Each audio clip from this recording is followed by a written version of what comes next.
Hey guys, it's Tim and this is Wrestling Unlimited as it's Friday and this is the Wrestling Wrap-Up. A handful of news brought to you in one easy to watch video, and we've actually got almost two handfuls of news. We've got 9 stories to talk about today. We're going to talk about AEW being told by Warner Brothers Discovery to tone down the language.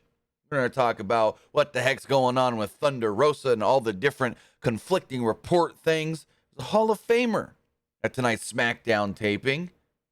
Former Intercontinental Champion has signed a new contract with WWE and so much more. But again, like I said, this is the Wrestling Wrap-Up. I do want to say thank you if you are watching live on Twitch.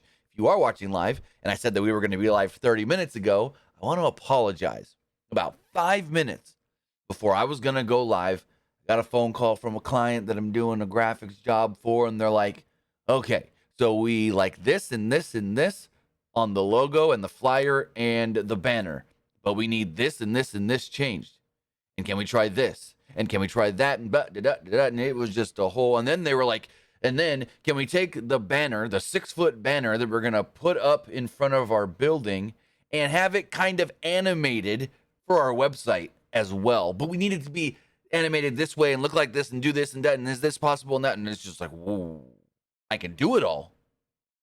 But they were just giving me all kinds of info all at once, kind of just like I created a bunch of things, and then they go, okay, we like the concept, but now we got some new ideas. And I hate when a client does that. When a client's like, oh, we don't have any ideas. Then I give them something as far as a concept and a rough draft, and they go, oh, that sparked a bunch of things in our head. Let's try this. And now I got to do like 3 new drafts of 3 different concepts. And it's like, Jesus Christ. But that has nothing to do with you guys. We're live. We're here on Twitch if you're watching live. And I'll say thank you for doing so. Or thank you if you're watching or listening later, whether that's youtube.com/Pro Wrestling Unlimited or podcast services all around the globe like Stitcher, Spotify, Google Pod, Apple Pod, Anchor, iHeartRadio, and so much more. I also want to say thank you to everybody that has helped us this month. This month has probably been one of the biggest growth months that we've had here at Pro Wrestling Unlimited as far as the YouTube channel in almost 2 years. Since the end of 2019. This month has been one of, if not the biggest, like as far as like views and new subscribers to the YouTube channel and all that, the biggest month of growth we've seen in a while. And I do want to thank you guys who do support the channel, who shares out the videos, who watches it enough, like the channel, to where YouTube then recommends the video. Because that's another thing. Even though you don't click that share button, you don't send the link to a friend, you guys watching as often as you do on YouTube then tells YouTube, oh, people like this stuff. Let's recommend it more. So even in turn, just watching helps us out because it then tells YouTube to send out that link, to share this video at the back end of other people's videos and so forth. So again, I do want to say a big thank you to everybody who has been viewing the content this month, watching all the videos and the podcast and so forth, because again, you guys are helping us grow again. And I thought we got stagnant for a little while. I'll admit it. We got stagnant for a little while. I was kind of feeling down because I couldn't really figure out why the growth had kind of stalled. Talked to a couple other people that do the YouTube stuff, whether that's within pro wrestling or within video games. And they're like, no, don't get discouraged. We've seen kind of like a flat line or an almost plateau as well. And it's not just because of the pandemic. Like a lot of people, for some reason, so, well, inside baseball, YouTube changed some things algorithm-wise and pay-wise and whatnot at the beginning of 2019. No. Yeah. When, beginning of, the beginning of 2019, I want to say. No, maybe in the beginning of 2020. Regardless, they did some things. And me and a few other people I know in the space, you know, content creators on YouTube, all of a sudden saw views and numbers of new subscribers cut by like 25, 30%. Then a couple months later, cut by another 10, 15%. And then cut again to where I have a couple of friends, including myself, that are down 50% from where we used to be. Where I used to, on an average, do 900,000 to 1.1 million views a month, we're now down. I'll just say it. We've been down to 400 to 550. 400,000 to 550, and that cuts revenue in half as well. Less views, less revenue. Less views, less money YouTube's going to give you because they go, oh, well, less people are watching your video, so your quote-unquote dollar per 1,000 views, we'll cut that too because less people are watching you. So we're going to pay you less per view. But it's starting to go back up. Again, like I've talked to other people in the space as well. They say theirs is starting to go back up now too, so it's all cool. It's all when Google changed their stance on how they're gonna what's the word I'm looking for?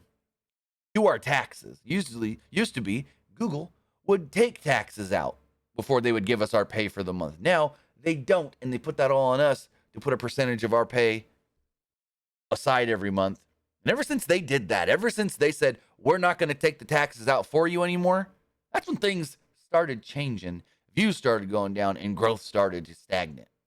But regardless, we've got a bunch to talk about. And before we do so, I want to say you can help us out by hitting that donate button down below, right here on Twitch if you're watching live, or you can subscribe to the channel one of two different ways. You can either subscribe with a tiered subscription, or you can be like, no, you can subscribe. Yes, you can just be a subscriber like Max Puma with a tiered subscription, or you can be like multiple people have this month and subscribe with Amazon Prime. Any Amazon Prime account, whether that's your mother's, your father's, your brother's, your sister's, your grandma, your auntie, your uncle, your uncle's sister's boyfriend, anybody's Amazon Prime account, you take it, you take your Twitch account, you link them together, bada bing, bada boom, you're Prime Gaming. Prime Gaming gives you a lot of cool things like free games, free stuff for games, and, well, one free subscription to any Twitch channel you want to subscribe to throughout the month. Also, remember, hit the join button on YouTube to become a channel member and head over to the Epic Game Store. Head over to the Epic Game Store and buy something. Whether that's a new game, whether that's an old game, whether you're claiming the free games or getting bucks for Rocket League, Fortnite, Fall Guys, or Rumbleverse. Trying not to burp right into the microphone. Get bucks for any of those games, even though they're free-to-play games. You may want to spend some money. I run a little too much money on Fortnite this month. Or in the last 30 days or so, I got John Cena, and then I'm like, I'm just going to get Goku. I'm just going to get, oh, crap, I bought it all. Oh, crap, I bought it all. I've got Goku, I've got Vegeta, I've got Beerus, I've got Bulma, and everything that goes with it. Spent a little too much money on a free game this month. But regardless, when you're getting John Cena in Fortnite, when you're getting all the Dragon Ball Super stuff in Fortnite, when you're trying to make your wrestler look cool in Rumbleverse, use the code right here, PW Unlimited. Use this code at PW Unlimited at checkout for all Epic Store and Epic Games purchases, whether that is on the Epic Games Store on your PC or in the launchers of Fortnite, Rocket League, and Rumbleverse on your PlayStation, Xbox, and Nintendo Switch, and you will be supporting us at no extra cost.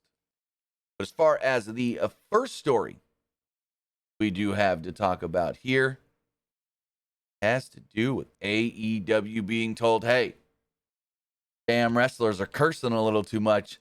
Let's tone down the language. And this comes straight from their television partner, Warner Brothers Discovery.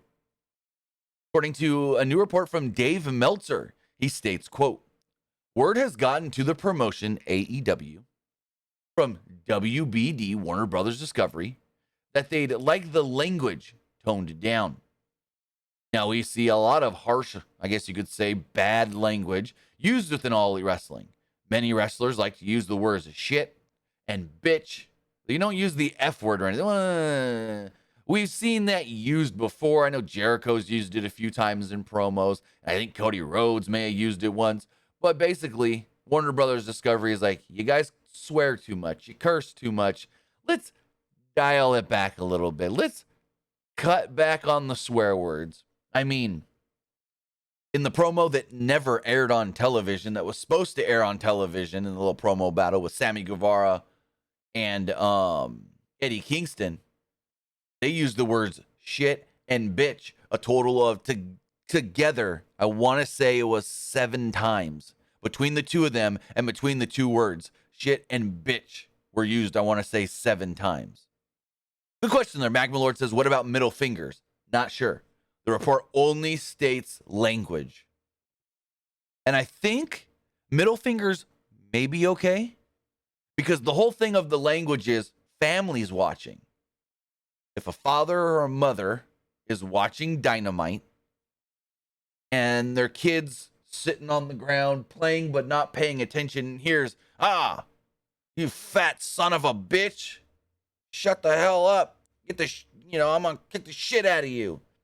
Then the kid all of a sudden goes, huh, bitch, shit, and they go, whoa. So, I think it's more of a kids can hear and they may not be paying attention all the time as much. I mean, I could see why you would ask the question, because it, to some, is just as bad. I mean, to be honest, with me and my kids, I swear around them all the time. But as far as the finger thing goes, I guess if I'm going to be completely honest with my kids, I've not unintentionally made the middle finger seem worse than words like shit, or even fuck, or damn. You know what I mean? Because I'm always like when my daughter was like 6, she's 9 and now. Saw someone do the middle finger in Walmart. So she did it. And we're like, no, that's not good. That's bad. And then I think it was 5-10 minutes later, I'm like, damn. They're all out of such and such and such flavor of this. Right in front of my daughter, not even thinking. And all our friends come over and they're like, oh, sorry, I cursed in front of the kids. I'm like, don't even worry about it. Swear words, they know the difference. But it's for some reason, I think me and my ex, we've unintentionally made the middle finger to my kids seem worse than swear words. Now they're old enough. They're 9 and 11. They know, it's all whatever to them. So that is a good question that I didn't think about, Magma Lord. What about middle fingers?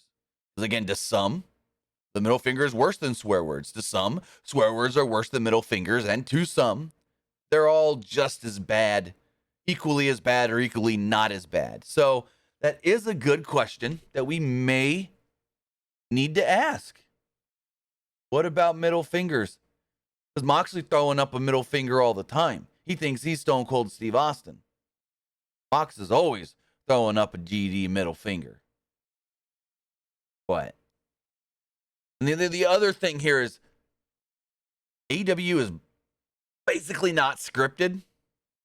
So this would be something that they have to harp into the talent of, hey, remember, don't say this anymore. Don't say this. It's not like WWE going, here's your lines for today. Read them like this. And not putting swear words in there and not having to worry about the swear words. It's guys like a John Moxley or an Eddie Kingston going out there and just feeling the moment and going, I'm going to beat the shit out of you, you little bitch. Like he has said to Sammy Guevara in that unaired promo that we actually got a copy of and posted on our Twitter at PWU Unlimited today. But regardless,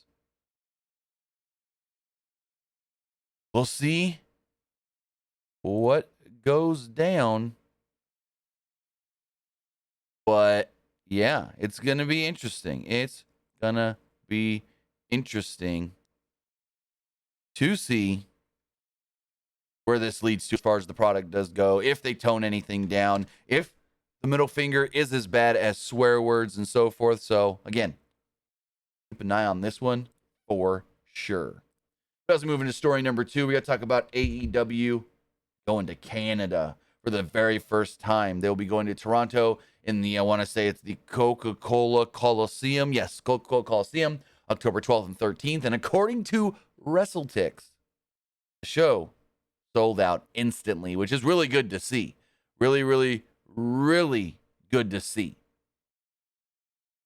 So AEW, again, will be going on a Wednesday and a Thursday. I don't know why they're not just going on a Wednesday or a Wednesday and a Friday, but that's what they're doing. And they've sold out, which is really good to see. Now, I've seen a lot of people go, why didn't they get the big building? WWE was just there in Scotiabank. Did WWE do something to block them from Scotiabank? No. Not that I know of. Maybe. Because if you go all the way back to the first All-In event, Cody said they tried to get Staples Center, and they couldn't because that's a, quote, WWE building. Now, maybe Scotiabank is as well, but Michael Bublé has actually got a concert on that Wednesday. So even if it was not locked down by WWE, the building was already in use for a Michael Bublé concert. So that's why they couldn't get, as far as I know, Scotiabank. Because Michael Bublé is playing that same day. So they went to the smaller Coca-Cola Coliseum. I believe Coca-Cola Coliseum, they'll maybe be able to get 4,000 to 5,000. Where WWE had over 16,000, so they say, in Scotiabank. That's an interesting one.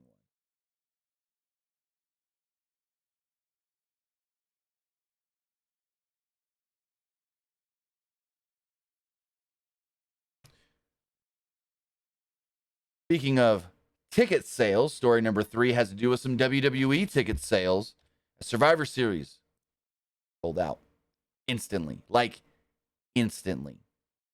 The WWE, we've always heard they still have this many tickets for sale for this show, or they still have this many tickets for sale for this show going into the week. Oh, no. WWE is sudden such an uptick right now that all the tickets they put on sale for the pre-order for Survivor Series in Boston, gone. Instantly. Gone. Then they put tickets on sale for general admission, all gone. Gone. Can't even try to get any unless you go third party. I think there's maybe, it's considered a sellout, and there's maybe a dozen of the super expensive floor seats available. Maybe. As of this morning. That's crazy. Crazy. So kudos to WWE and AEW as far as what's where I'm looking for them selling out. Now, when it comes to WWE and AEW and selling out buildings and business being up or down and this or that, I think the thing here is, and I'm going to read something from Dave Meltzer in this week's Wrestling Observer newsletter, where he said that WWE business is up and AEW business is actually kind of down. But with the sellout here, I think it's because it's their first time in Canada. It's their first time outside of the United States, actually. And so because of that, that's probably why they got the sellout.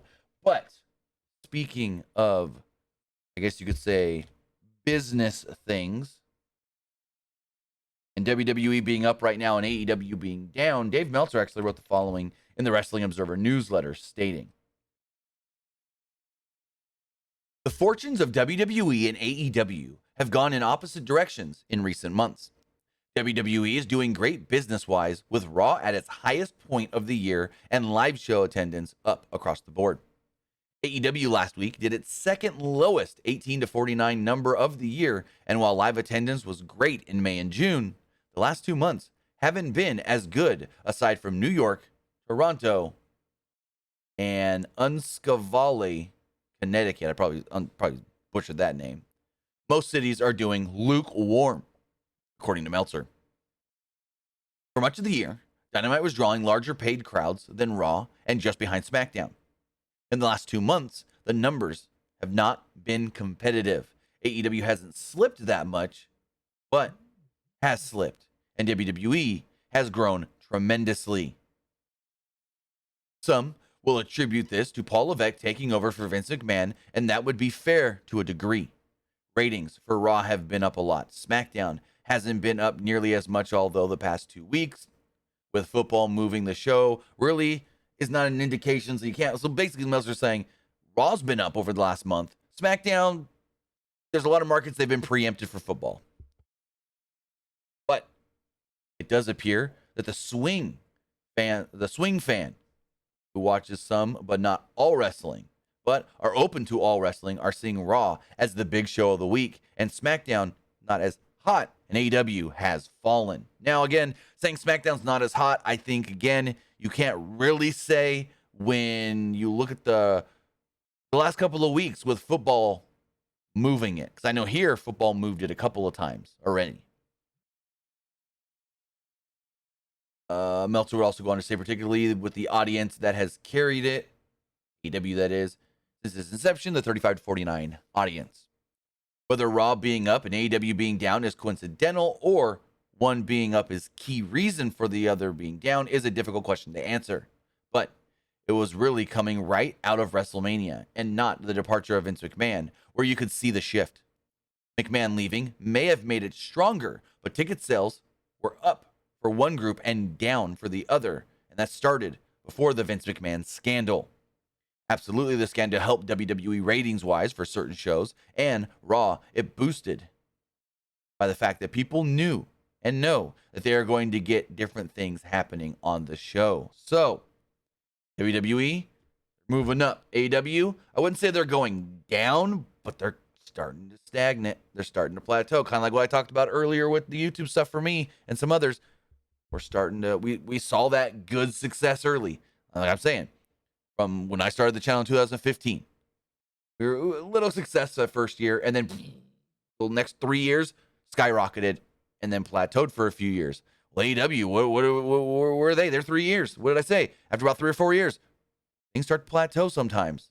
So give it some time. Maybe AEW can come back on the upswing. You've also got that other issue of Warner Brothers Discovery now telling them what to do more, telling them what they can and can't do, what they need to cut back on, and this and that, and the rumors of Warner Brothers Discovery either wanting to pay them the same, if not less, in their next contract, which they're going to have to start negotiating here soon. Not good for the company. If AEW cannot, which I don't think they will, get an increase in their rights fees, it's going to be detrimental to this company.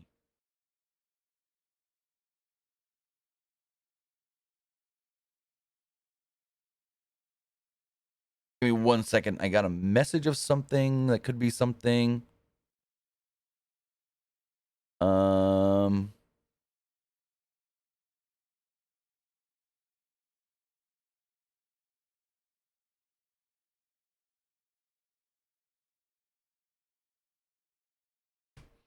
All right.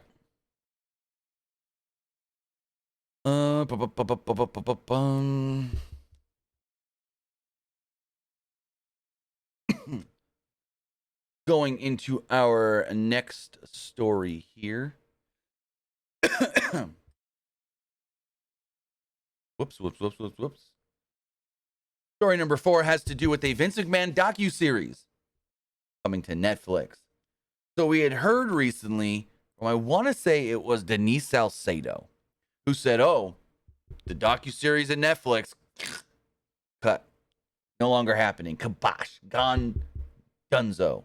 Well, seems like that actually not the case, as Dave Meltzer reports that the Netflix docuseries, multi-part docuseries on Vince McMahon, is moving forward at Netflix. The series, which was originally announced back in 2020, will also be financed. Well, no, it was announced on a WWE financial call and will be co-produced by WWE. Meltzer also states that WWE is cooperating with the project, which is being led by acclaimed docuseries producer Chris Smith, the man behind major projects like Tiger King and Fire. Now, from what we have heard, Netflix didn't actually pull the actual docuseries from their, I guess you could say, lineup and their slate, but halted production slightly just to see what was going on with the Vince stuff, and then everything is fine and dandy, good to go, after already spending, I want to say, $20 million on production or something along those lines. Like, maybe it was 10 million, not 20 million, but something along those lines. I know Stephanie McMahon has also talked about the production of this show going forward earlier this year, before all the Vince stuff. She's like, yes, we've got a, show about Vince coming on Netflix and this and that and da-da-da. So, it's going to be interesting. And then I don't know if this is the one. Well, no, it's not. Because there was also rumors of another Vince docuseries from the people that have done like the people versus what is it? OJ Simpson. It was supposed to be the people versus Vince McMahon and the steroids trial. So that was what they were trying to do. There was that, and then there was a Vince McMahon movie that they wanted Bradley Cooper to play Vince in. Or maybe those were the two in the same. I don't remember exactly. But there was also another Vince project that wasn't a docuseries, but it was a scripted show or movie, The People versus Vince McMahon.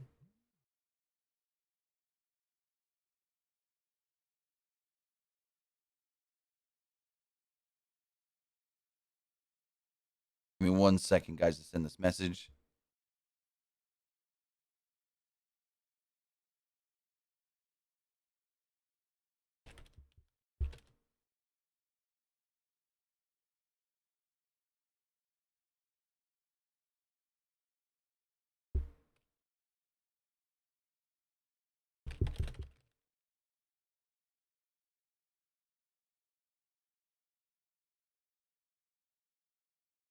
All right.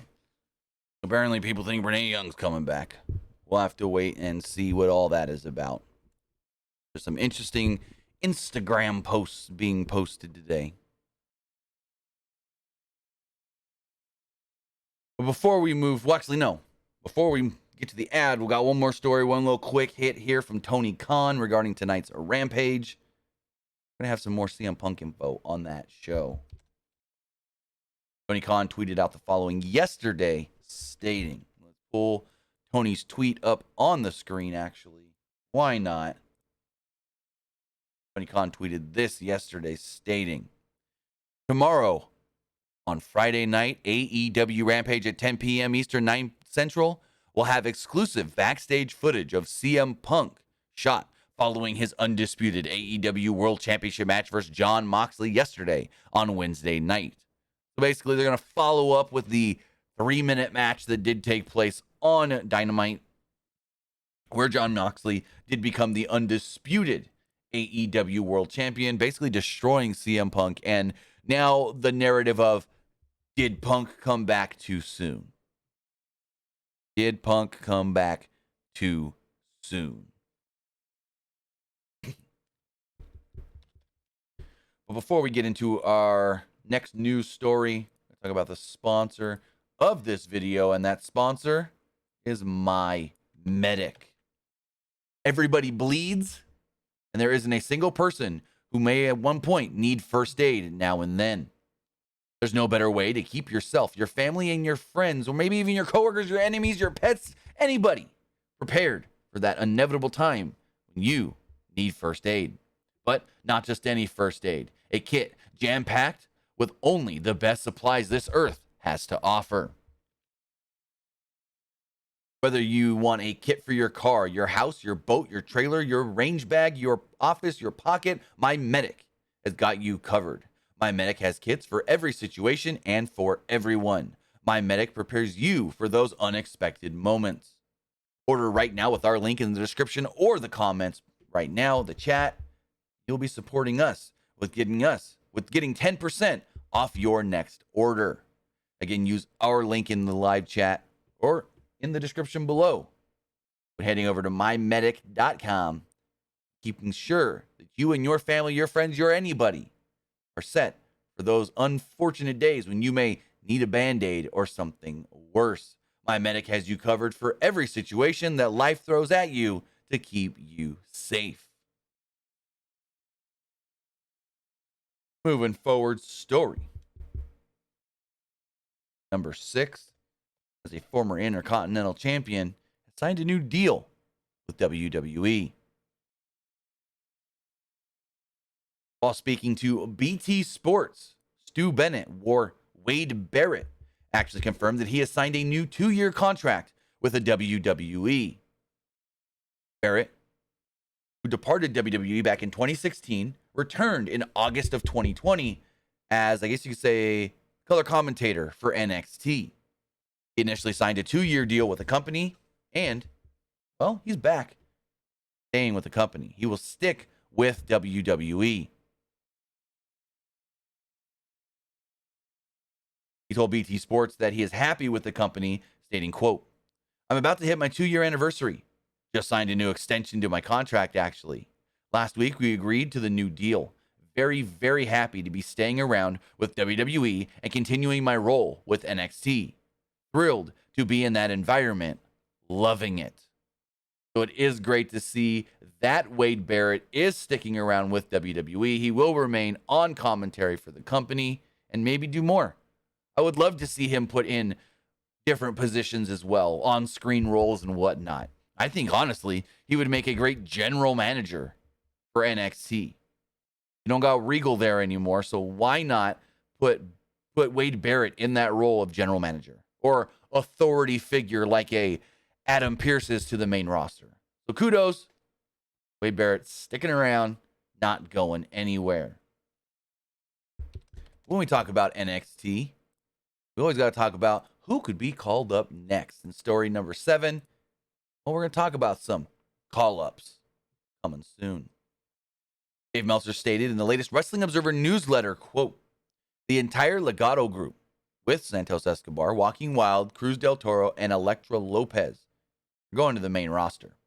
Other names that have also been talked about in regards are Solo Sikoa and Indy Hartwell, although no time frame for either."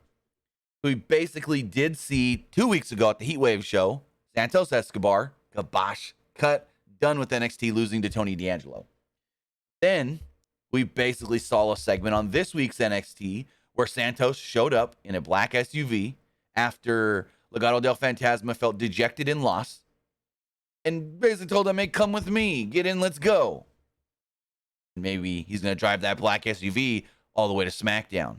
Whether that's this week, next week, so forth, we'll have to wait and see.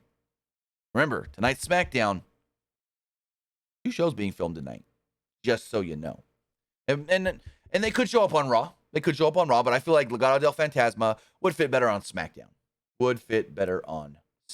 As far as Indy Hartwell does go, she'll probably go to Raw and do something with Dexter, maybe. Dexter did give her the letter this week that says he still loved her and he'd see her soon again or something like that. And then we got Solo Sikoa, who's the big X factor of, do you become Solo or Sikoa Uso? Do you become a Uso? Do you get added to the bloodline? Or do you go to the other show where the Usos and the Roman Reigns is not? So you could be solo on your own. So these names, these 4, 5, 6 names are slated as some of the next call-ups for NXT coming to the main roster, and we'll see if and when they actually do take place.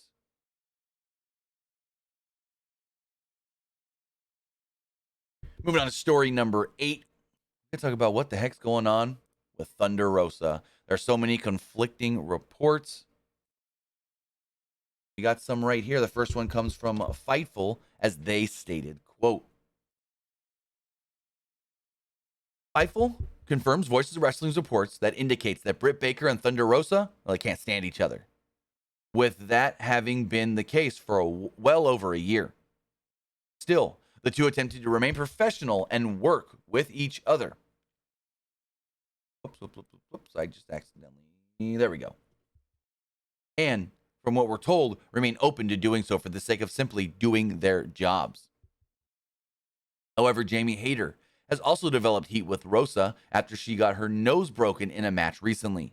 Much of the heat on Rosa has emerged from her working stiff in the ring. Word emerged shortly before Dynamite this week that Thunder Rosa was injured and wouldn't be competing at All Out. Fightful has gained word that the original plan was for Toni Storm to emerge victorious coming out of that woman's title match. Now, she'll compete in a 4-way with Britt Baker, Hikaru Shida, and Jamie Hayter for an interim belt.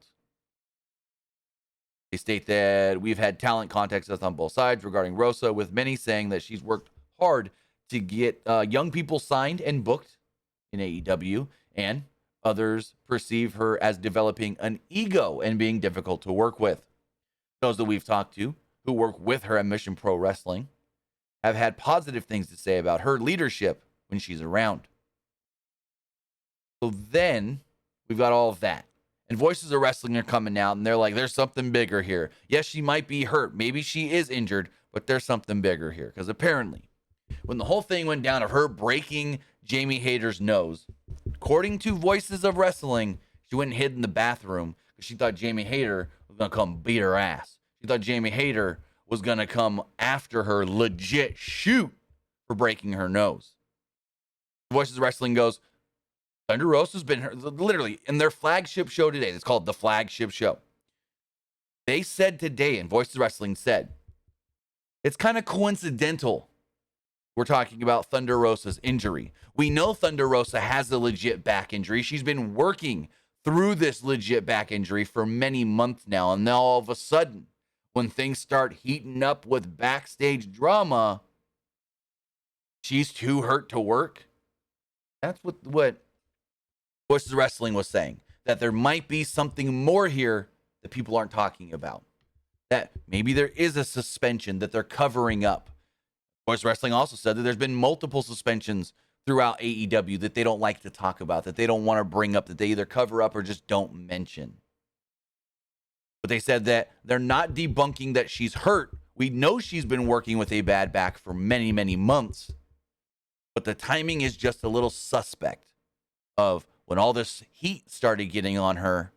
And then all of a sudden, too hurt to work. Too hurt to work. But Thunder Rosa did talk about her injury to Busted Open Radio, where she stated, quote, this is not fake. Not a work. I can fucking work. I can fucking work. I'm sorry, guys. I want to walk when I'm 40. I want to have kids.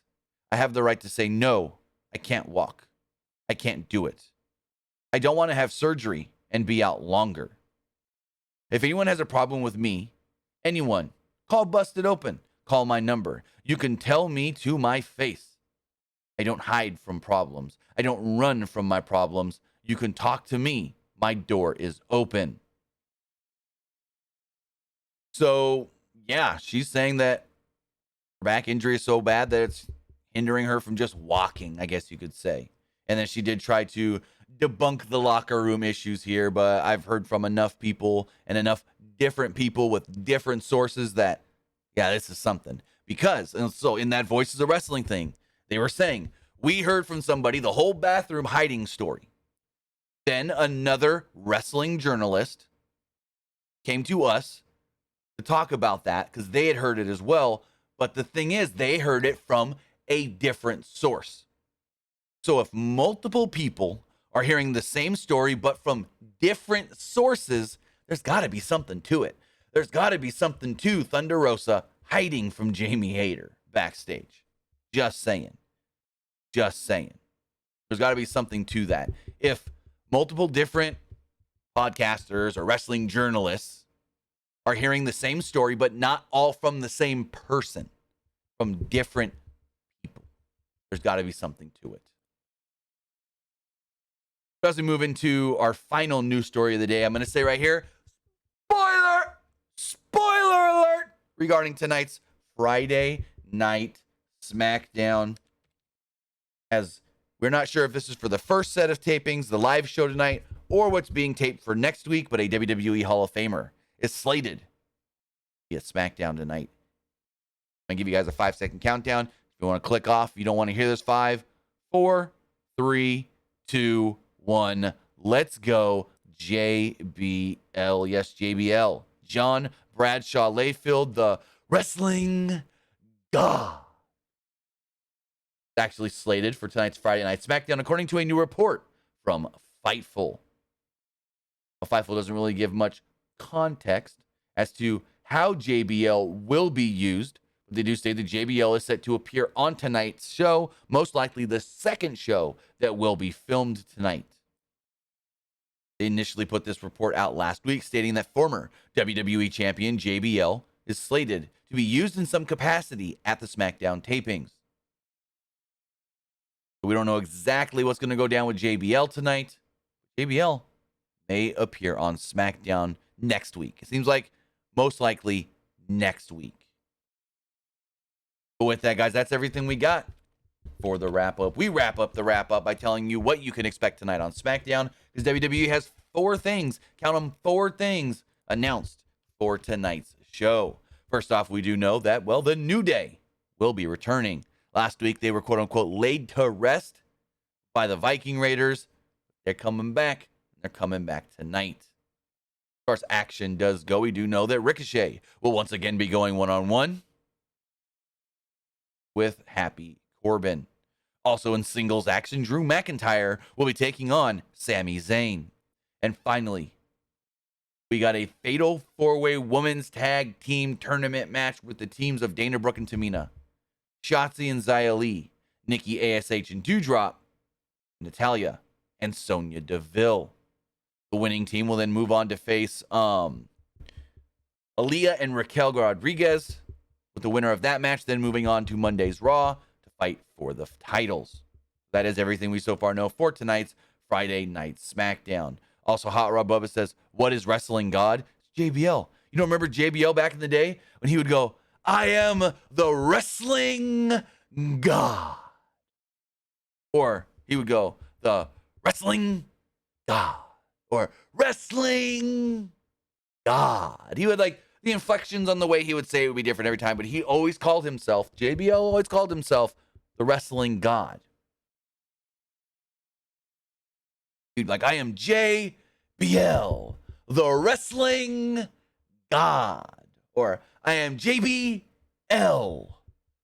the wrestling God. That was a big 2004 thing for JBL.